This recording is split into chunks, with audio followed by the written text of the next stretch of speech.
Assalamualaikum warahmatullahi wabarakatuh. Perkenalkan, nama saya Farah Nurbaiti dengan NIM 0302523013, Prodi Akuntansi Angkatan 2023, Fakultas Ekonomi dan Bisnis. Hari ini saya akan mempresentasikan atau mereview materi-materi yang sudah dipahami di semester ini. Yang pertama yaitu ada pasar modal. Nah, pasar modal itu apa sih? Pasar modal adalah tempat bertemunya penjual modal, emiten, dan pembeli modal investor. Selanjutnya, ada saham.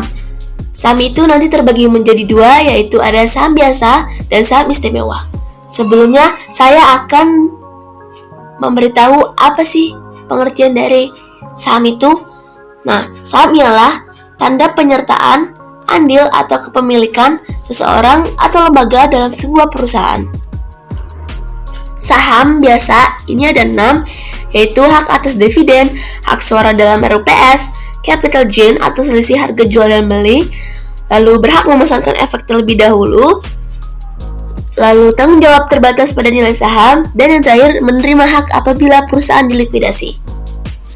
Selanjutnya ada saham istimewa, yaitu berhak mendapatkan pendapatan atau dividen tetap yang dibagi secara rutin dan berhak atas pembayaran akibat dibandingkan dengan saham biasa. Selanjutnya ada sukuk, yaitu surat berharga berjangka panjang berdasarkan prinsip syariah yang dikeluarkan emiten kepada investor berupa bagi hasil serta membayar kembali dana sukuk pada saat jatuh tempo.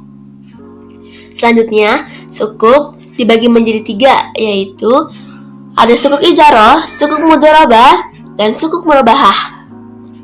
Nah, pengertian dari sukuk ijaroh yaitu sukuk sewa-menyewa yang menawarkan sukuknya hanya untuk disewa. Lalu pengertian dari sukuk mudharabah yaitu investasi dalam bentuk modal usaha dan perusahaan investasi saham. Dan untuk pengertian sukuk murabahah yaitu investasi dalam bentuk jual beli di mana harga dan kesepakatan dari kedua belah pihak. Selanjutnya yaitu ada contoh dalam sehari-hari sukuk ijaroh, yaitu penyewaan rumah. Pemilik rumah menerbitkan sukuk, investor membeli sukuk dan menjadi pemilik sebagian rumah. Nah, penerbit sukuk menyewa rumah dan membayar sewa sebagian imbal hasil kepada investor. Lalu untuk contoh dari sukuk mudharabah yaitu pendanaan warung makan. Pemilik warung menerbitkan sukuk untuk modal usaha.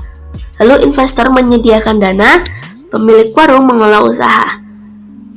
Lalu nanti keuntungan dibagi sesuai kesepakatan. Yang terakhir yaitu sukuk murabahah. Contohnya ialah pembelian mobil. Dealer mobil menerbitkan sukuk, investor membeli sukuk, dana digunakan untuk membeli mobil, lalu dealer menjual mobil ke pembeli dengan margin keuntungan, dibayar cicilan. Nah, cicilan menjadi imbal hasil untuk investor. Selanjutnya ada contoh soal. Yang pertama ada sukuk mudharabah dengan soal PT ABC menerbitkan sukuk mudharabah senilai 1 miliar dengan jangka waktu 5 tahun. Nisbah bagi hasil yang disepakati adalah 60/40. 60-nya investor, lalu 40-nya emiten. Keuntungan tahunan diproyeksi sebesar 200 juta. Jawabannya yaitu untuk jurnal saat penerbitan sukuk, kas di debit sebesar 1 miliar, di kredit sukuk mudharabah sebesar 1 miliar. Lalu untuk perhitungan bagi hasil yaitu keuntungan 200 juta, lalu bagi hasil investor 60%, berarti 200 juta dikali 60% sama dengan 120 juta. Dan untuk bagi hasil emiten yaitu 40%, berarti 200 juta dikali 40% sama dengan 80 juta. Lalu untuk jurnal saat pembayaran bagi hasil ialah debitnya beban bagi hasil sebesar 120 juta dan kasnya di kredit sebesar 120 juta. Selanjutnya ada contoh soal dari sukuk murabahah yaitu PT XYZ menerbitkan sukuk murabahah senilai 500 juta untuk pembelian mesin.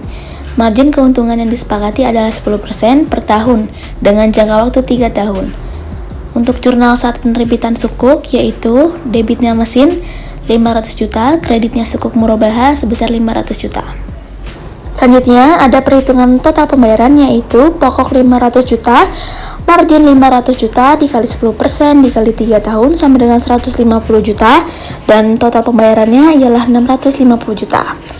Lalu untuk jurnal saat pembayaran tahunan atau asumsi pembayaran merata, yaitu sukuk murabahahnya sebesar 166.666.667 rupiah di debit, dan untuk beban marginnya 50 juta. Lalu kasnya di kredit, yaitu sebesar 216.666.667 rupiah.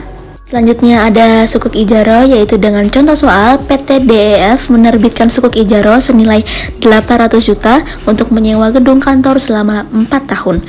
Ujroh atau biaya sewa yang disepakati adalah 200 juta per tahun. Nah, untuk jurnal saat penerbitan sukuk ialah kas di debit sebesar 800 juta dan sukuk ijaro di kredit sebesar 800 juta. Selanjutnya ada jurnal saat pembayaran sewa tahunan, yaitu beban sewa di debit sebesar 200 juta dan kas di kredit sebesar 200 juta.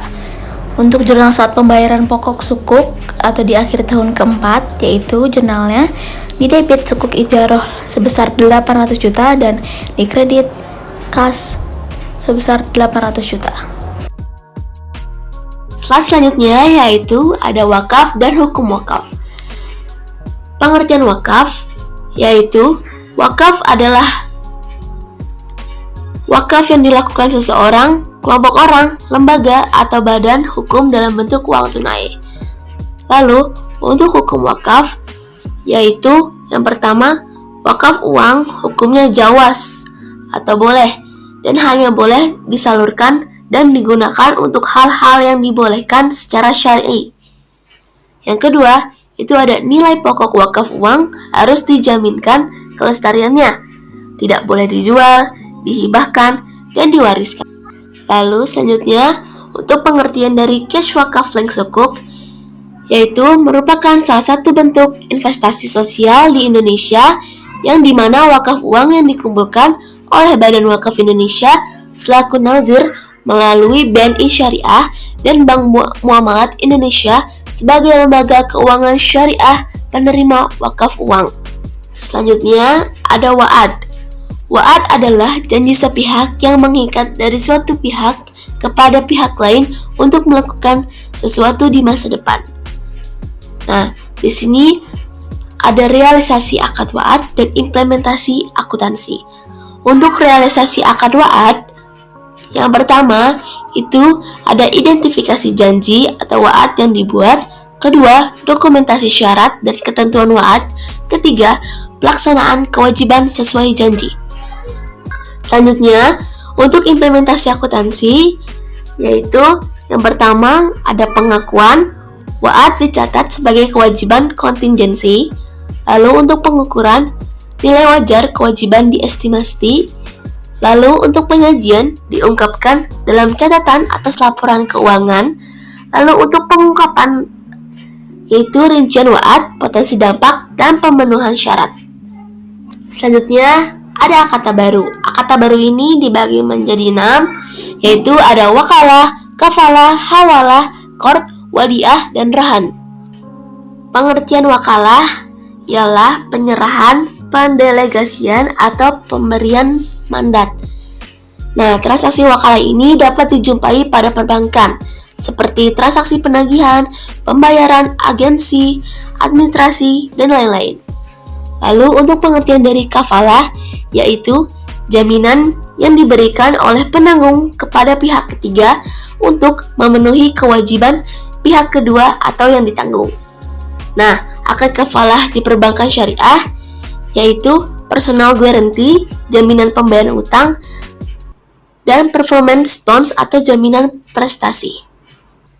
Selanjutnya ada qard.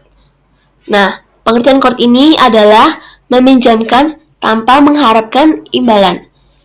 Institusi pengelolaan, institusi pengelolaan yaitu Bait al-Mal, Bait al-Zakah, organisasi sosial, bank syariah, dan individual. Lalu untuk pengertian dari rahan adalah menahan salah satu harta milik si peminjam sebagai jaminan atas pinjaman yang diterimanya.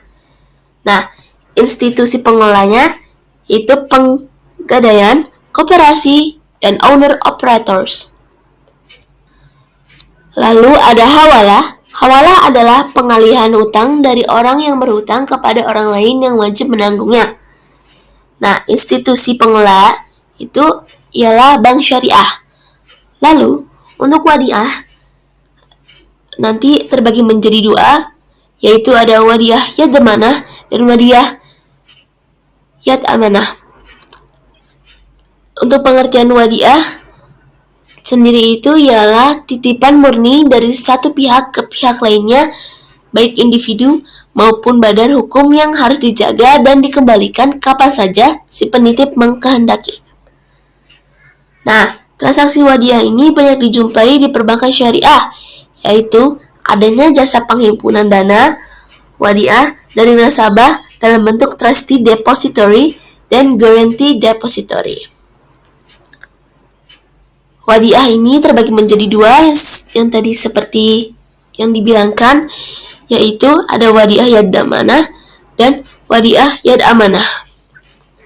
Nah, untuk wadiah yad amanah ini akad penitipan barang atau uang di mana pihak penerima titipan tidak diperkenankan menggunakan barang atau uang yang dititipkan dan tidak bertanggung jawab atas kerusakan atau kehilangan barang titipan yang bukan diakibatkan perbuatan atau kelalaian si penerima titipan. Lalu, untuk wadiah yad amanah yaitu akad penitipan barang atau uang di mana pihak penerima titipan dengan atau tanpa izin pemilik barang atau uang dapat memanfaatkan barang atau uang titipan dan harus bertanggung jawab atas kerusakan atau kehilangan barang titipan. Semua manfaat dan keuntungan yang diperoleh dalam penggunaan barang atau uang tersebut menjadi hak penerima titipan. Sekian video dari saya, kurang lebihnya mohon maaf. Terima kasih. Wassalamualaikum warahmatullahi wabarakatuh.